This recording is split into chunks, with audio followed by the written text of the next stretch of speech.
Guys, hey fam, what's up? Welcome back to my channel. Soti baby, Soti mama, Soti special, Soti sprinkle, Soti spicy.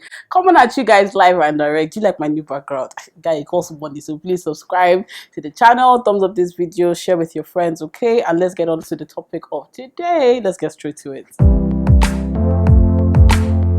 So guys, this video today is about the waiting period, okay? The waiting season, when you are, in that phase where things used to happen, now everything has slowed down, and then there's another phase where you are just like, God, why? Like, why can't I be on fast pace? Like, why can't I keep going? So what do you do with this period? What do you do in this season? What do you do?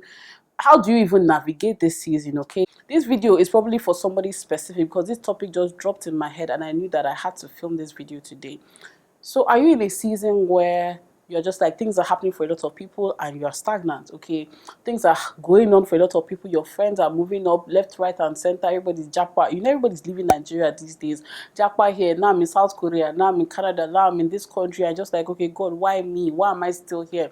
Or your friends are advancing in their careers and you're like, okay, I'm still working in the same job that I've been working for the last 5 years. Or you can even use Instagram and YouTube as an example. Oh Lord, I put in the work, I've done what I've had to do, I'm putting in the content, my videos are good, they are decent quality and all of that, but why am I not growing at the rate at which everybody is growing? That is a legitimate question to ask, and my answer to you today is that there's a purpose for anything that the Lord wants to do in your life. Okay, anything that happens in your life is for a reason. I believe that the reason might not be immediately clear, but it will be clear to you eventually.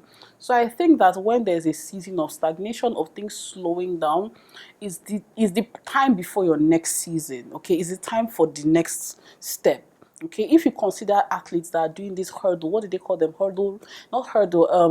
Relay races. Exactly, when they are trying to pass the baton, the person is sprinting that 100-meter sprint. From the beginning they are sprinting, but when they want to pass to the next person, when they want to move to the next level, when you want to go to the next stage, you have to slow down a little, because if you are too fast, the person will not be able to catch it on time, or you will drop the ball or drop the baton in your hand, and everything just ruins the whole game. So you need to understand that a slowing down season, a waiting period is a transitional period from one level to one phase to the other. Okay, and a lot of the times it doesn't go that way. It's not as smooth. Even if you think about the relay race example I just used, they slowed down but just for a little bit and passed it on. But if you magnify that into nanoseconds and all those tiny time frames, you see that it took longer than it appeared. Does that make sense? Like, we are saying it as, oh, she just moved on a bit and passed it. But if you magnify it and you now understand the physics and the time and the molecules and the metaverse and the other things involved, you realize that it actually took some time. Transition periods take some time. It can be 3 months, it can be 3 years, it can be 10 years. You never know. But the thing that I want to highlight is, in that period, the Lord is always trying to do something with your life. Okay, He's always trying to teach us something. There might be a lesson in that waiting period. I remember the story of the Israelites when they came out of Egypt. Okay, and the journey to the promised land was 11, not the promised land, to the wilderness where they were supposed to go, was about 11 days. But the Lord said that if they get to this place too quickly and they meet those giants, the giants that were living there and the people that were living there too quickly, they will be afraid and they will not be able to defeat them. So He took them on a detour that took much longer than the original 11 days that they were supposed to use for this journey. So sometimes the Lord is doing something for you, and in that period of that wait and that delay, He actually introduced Himself to them. Okay, He actually made them know, okay, you people have been hearing about this God, but now let me come to you face to face through Moses and tell you who I really am. All of that stuff happened in that period. You can also use Joseph, for instance. I like talking about Joseph because Joseph is a prime example of a wilderness journey, okay, a waiting season. The Lord gave Joseph this vision, okay, and said, your mother, your father, all your family members, your village people are going to bow down before you. And Joseph, his shoulder pad was not getting up. He was not getting proud. I'm going to be the next big thing. I'm going to be this, I'm going to be that. I mean, he had led a comfortable life up until that point. In fact, more than comfortable, he had led a favored life up until that point.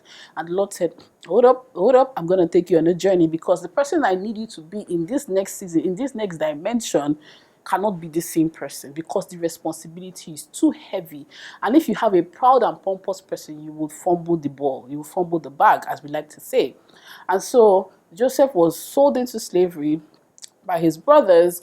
He went through this process with Potiphar and Potiphar's wife. And the thing about it is that in every phase of Joseph's life, his journey, he was still excellent. So let me just point out this here before we keep on going, that even in your waiting season, you cannot drop the ball, you cannot slack.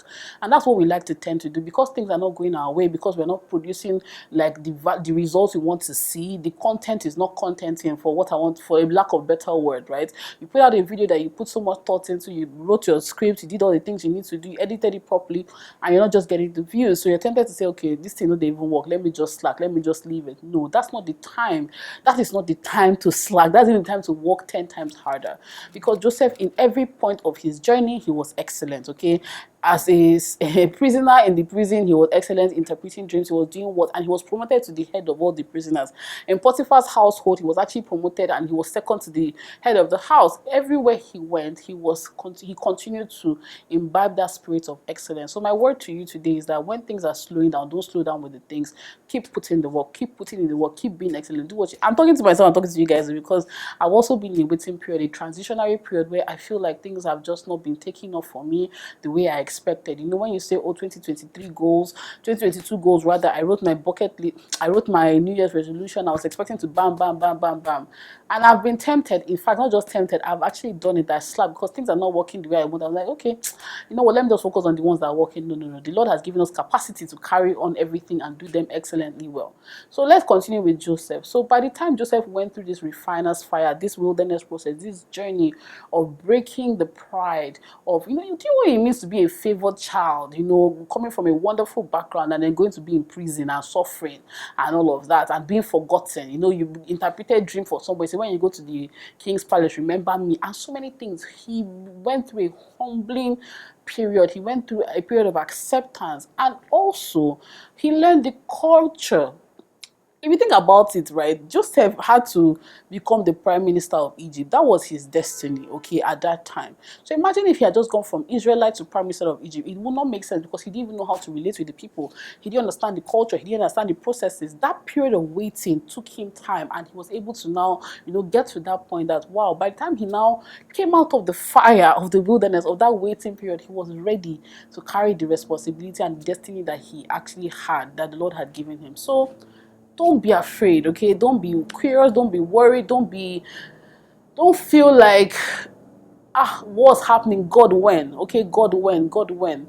And the thing is that even in that waiting period, it's okay to ask God, God, when? So on the one hand, when you say God, when, don't be coming from a place of of anxiety, like, when would this happen for me?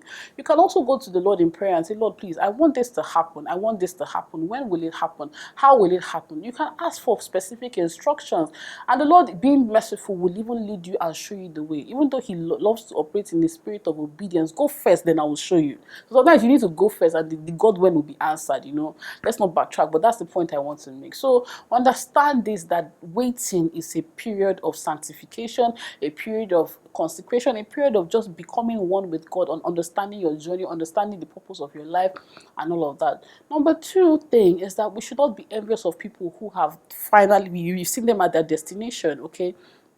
There's something that American TV, American high school TV and teen movies teach us, is that a lot of people peak at a certain point. So you're in high school, you're in uni, you're envious of the popular girl that is getting all the guys, like all the popular guys are sending her money and buying her things, she's taking trips, or she has gotten a good job so early, and this and that and all of that. There are different things you are envious of and you want in your own life.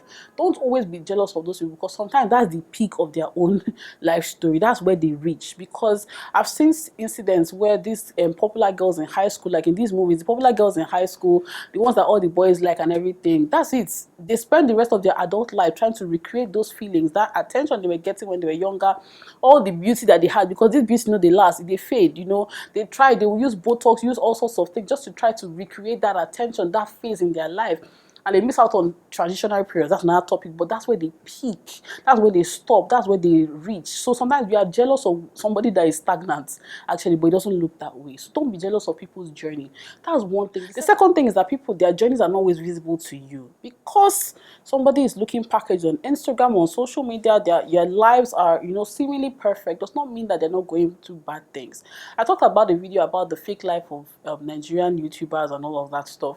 I didn't necessarily mean that. I don't necessarily mean that people are fake, but people will always put the best foot forward. They will always package themselves. Nobody wants to show you the bad. No one wants to show you real life, because real life is also sometimes boring. No one wants to show you when they're going through the process. Nobody wants to talk about it because it doesn't get the views, it doesn't get the likes, it doesn't get, the curated content that we're all striving for. So when you see a person's finished product, don't be envious of that. There's a journey they also went through.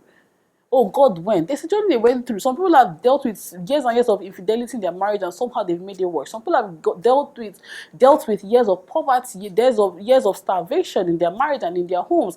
And because you're seeing them jetting from one country to another, you're saying, God went. Are you envious of their own journey? Do you really want to know what they went through to get to where they are? I'm not sure, because you cannot guarantee that their own wilderness process is even worse than your own or better than your own. So focus on you. Focus on you. Focus on the end goal. And the third thing I would like to say, and the final thing I would like to say, that there's always going to be a waiting period. So there's a transitionary period, there's a waiting period. You now get to where the Lord is taking you, get to where life is taking you. After that time, there's going to be another level, another series of that. So will you not learn, from the first one, instead of carrying the same patterns, the same mistakes, the same missteps, the same whatever you did in the first meeting season and carrying on to the next season? No.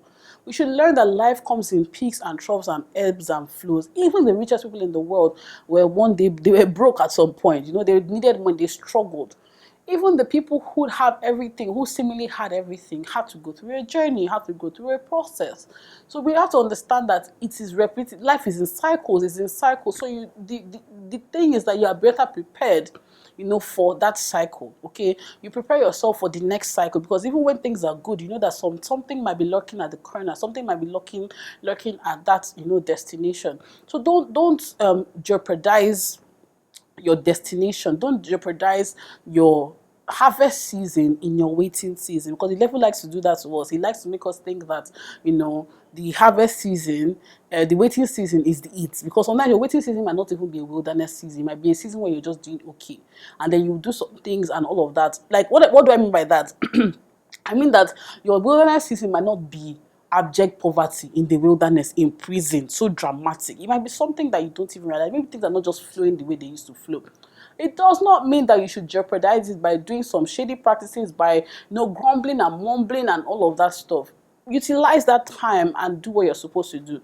Going back again to the Israelites, those people, which are us, because we are doing the same thing they were doing in present day today, that you're grumbling, you're mumbling, you're not learning, you're not teachable. And so what happens is that you elongate the process. Something that was supposed to take you 11 days now took 40 years. For 40 years, now took another extra this, another that. Before you know it, a journey that was supposed to be short to teach you something extend over a period of time. So we need to be careful with how we manage this season. So yes, guys, this video was just, I don't know, it was just in my heart to share it with you. It was in my heart to film this video. I hope you guys receive it. I hope it meets you where you are. I hope it's for someone, okay, that and enjoy it. Try to enjoy it. He said discipline is not sweet, the time is happening, but in the long run you will thank the person that disciplined you. You will thank the Lord for it. Okay, so that time, this period, okay, where you are not seeing the growth like you want to, keep putting in the work, and one day it will peak. And for my fellow YouTubers who are struggling with views and all of that, I mean, I hear you, I see you, I understand. And it looks like everybody else is growing and doing all of that stuff, and you're just here, you're putting out content, you're editing your videos, you're doing so much, like everything they ask you to do. Oh, do your thumbnail, you're doing the thumbnail. Oh, write catchy captions, you're doing that as well. Catchy titles, use your tags and all of that. You're doing everything that they've asked you to do, yet I mean, it's the same video A posted that you're posting, and they are getting 10k views and you're barely getting 1k views. I understand that, okay? But the truth of the matter is your time will come. Our time will come. It will come. So just keep putting in the work. Keep putting in the work. And the thing is that life is like investing. All the things you do today, you will reap tomorrow, okay? So if you invest the time, you invest the energy, invest the knowledge, invest in quality, all the work you put in the work, tomorrow you will reap the harvest. So thank you guys for watching. I hope you enjoyed this video, and I'll see you in my next one. Thank you. And please don't forget to give me a thumbs up, like this video, and subscribe to the channel, okay? All right, guys. Bye.